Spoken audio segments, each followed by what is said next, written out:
work with people in woodlands, and we do different wellbeing activities. So we work with adults and family groups in lots of different woodlands around Swansea, and we do lots of different wellbeing activities, basically just to get people out, enjoying woodlands and meeting new people.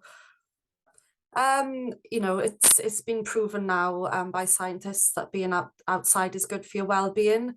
It's good for you mentally and it's good for you physically. And I think people, since lockdown, a lot more people have come to realize this. So since lockdown, we've had much more interest in our activities, which has been great.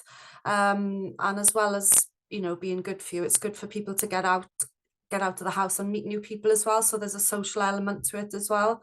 I think the summer holidays is quite a long period for parents, and they're always looking for different activities that they can bring their children to.